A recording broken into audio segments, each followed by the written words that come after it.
Do you ever feel like everything's broken in Canada? I mean, here we are. Most beautiful place in the world, beautiful British Columbia, the Pacific, the Vancouver skyline, and another tent city. In that tent city are people hopelessly addicted to drugs, putting poisons in their bodies. They've probably lost their homes, their families. They've lost control of their lives, and they might lose their lives altogether. Just today we learned that British Columbia is on track to have over 2,000 drug overdose deaths this year alone. That is a 300% increase from 2015 when Justin Trudeau took office.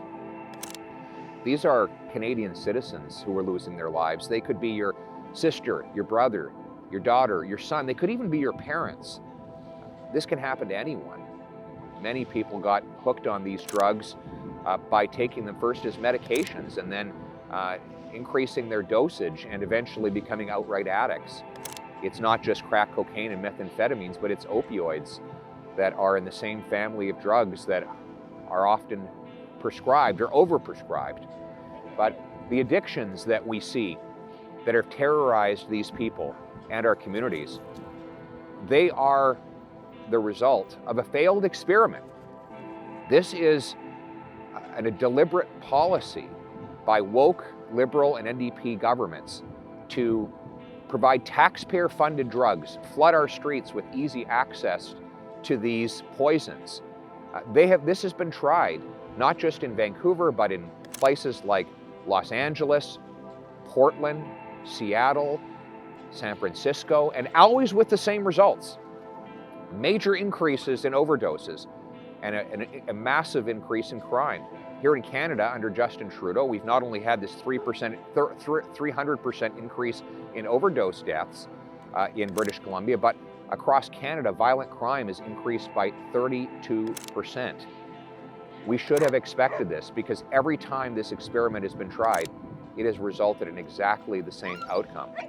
But there are solutions. We know what works. First and foremost, we need to put the resources into bolstering our borders to keep the precursor ingredients that go into making these drugs out of the country. Second, we need to bring in tougher laws for the violent reoffenders and the gangsters and organized criminals who are preying upon these addicts. Look, I believe, like anyone, that a young person who makes a mistake should get a second chance, but we're not talking about that here. We're talking about hardened, repeat, violent offenders or organized criminals that are devoted to a life of crime and preying on innocent victims. And finally, and most importantly, we need to stop using tax dollars to fund dangerous drugs under the so-called and ironically named idea of safe supply. There is no safe supply of these drugs. They are deadly, they are lethal, and they are relentlessly addictive. Giving people more of these drugs will not free them from their addiction. It will only lead to their ultimate death, as we have seen over the last several years that it has been tried here in Vancouver.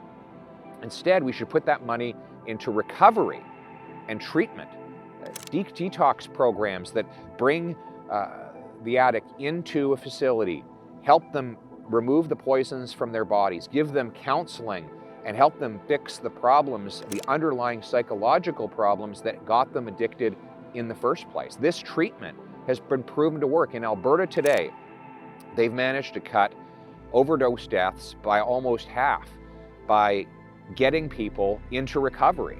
It's possible. There is hope to give people back control of their lives. That should be our purpose.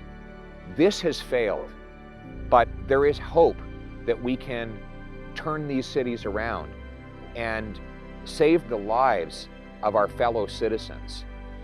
Let's put them back in control of their lives here in Canada. Like I said, it feels like everything's broken in Canada. The good news is we're going to fix it.